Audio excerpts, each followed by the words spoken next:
What the hell have I just watched? Now, as some of you may know, Man United played Tottenham in the Europa League final, and I have to say that it was 100% the worst final I think I've ever watched in my life. The quality of football was astonishing. Like, it was astonishingly bad. Like, even thinking about it now, I'm getting PTSD tremors right now, bro. To be honest, I don't know what I or anyone else was expecting. It was literally 16th versus 17th in the Prem, playing against each other for a European trophy, bro. It was literally the El Clasico. Ha ha ha. Enjoy that one, lads. Now, but on a real though, what did I actually just watch? I had to watch Rasmus Højlund play football for 90 minutes. Now, I'm deep in here. Where did this guy come from? And how is he that bad? I don't understand.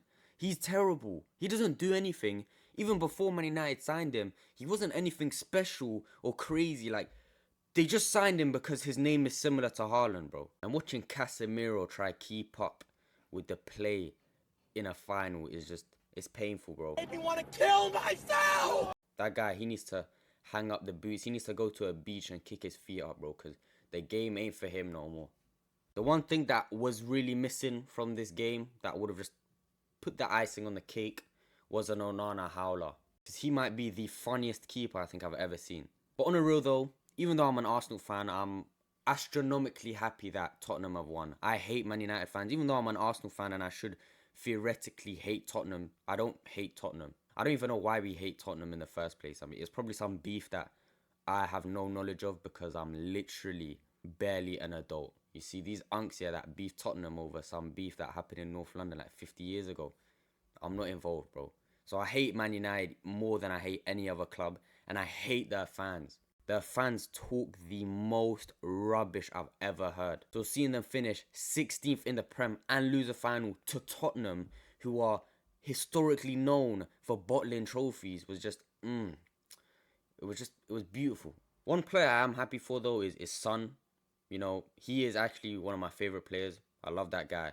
So seeing him finally win a trophy after 100 years of playing for the club, it was good to see. He must have been warning the players before the game to not get their hopes up too much and reminded them that they play for Tottenham. Because playing for Tottenham, it can't be bright, bro.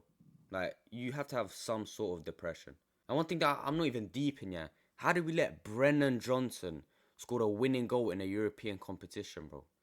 You see, the more the days go on, yeah, I'm really starting to question, is the world coming to an end, bro?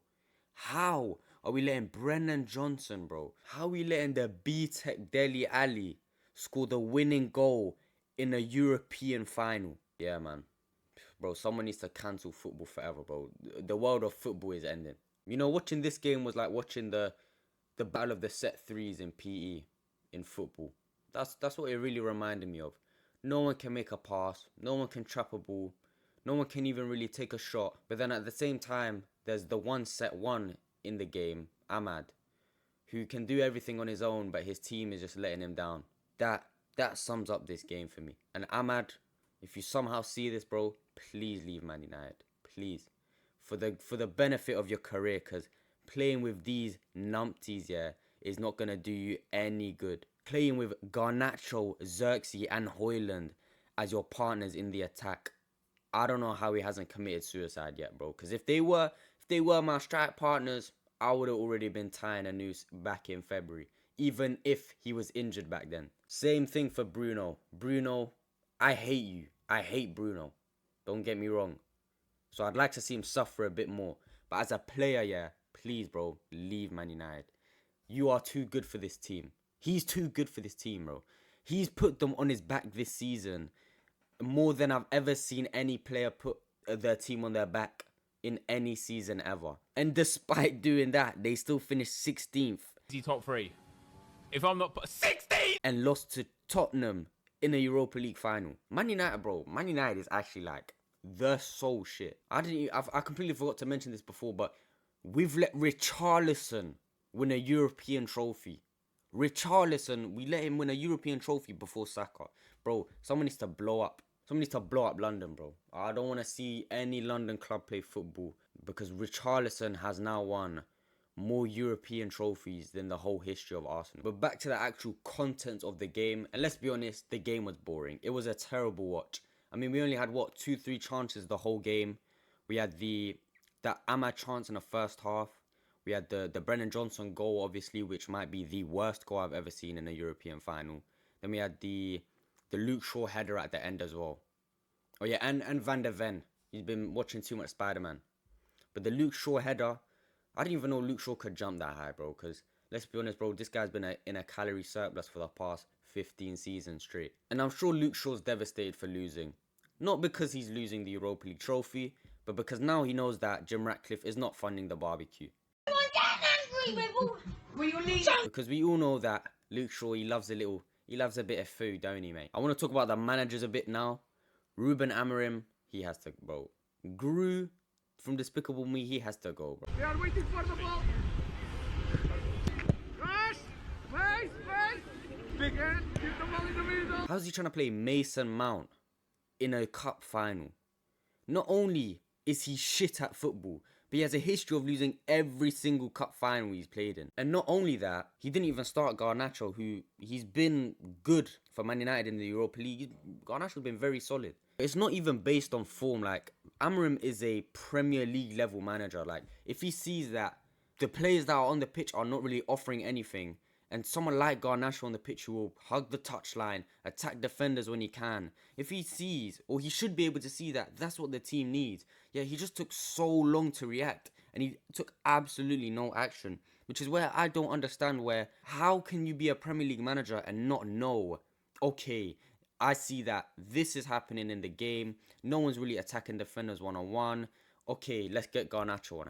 How do you not see that? And giving Kobbie Mainoo, 7 minutes? When he was a key part in the FA Cup final win last season, and you give him 7 minutes to do anything. I don't understand. I really don't understand Ruben Amorim. I don't get what the hype is about him, but that's for another video that I'm working on.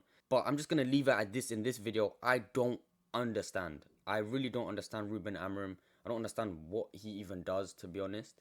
And I don't really see Man United progressing forward with him at all. But now onto the GOAT.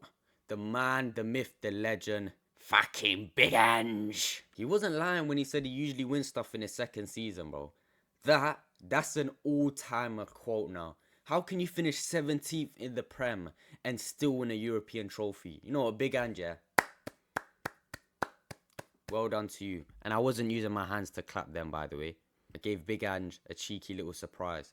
But I think Big Ange, he doesn't deserve credit, let's be honest, for the Prem season. But I think he's had a tough season, man. He's had a lot of bad injuries. Even when the players who were injured came back, were they still shit? Yes. But I can understand how having that many injuries just kills all momentum within a league season. You know, this guy was having to play Archie Gray at, centre-back, which is dark. That's dark. Imagine getting a youth player up to the first team and having to play him in centre-back when he's a midfielder. Sorry, obviously I meant he's not a youth player from Tottenham, but he's still quite a young player. So I think when we factor that in, I think, you know, I think he deserves a bit of sympathy. You know, he's had a tough season this season, Ange has, and he's come out on the other end of it with something that Tottenham haven't had in 17 years, which is a trophy, which I think is the be-all end-all, like, for Tottenham fans. I think Ange should stay, mostly because I want to see if they'll get relegated in the Prem next season, but also because I like him, and I think this trophy, I think Tottenham have turned a corner now. I think that this trophy could really start, you know, doing them a bit of good. So I think for that reason, Ange should probably stay. But anyway, folks, that's all I have time for today. Let me know if you like the video. Leave it a like. If you don't like the video, leave a like anyway. Let me know what you think in the comments. Should Ange stay?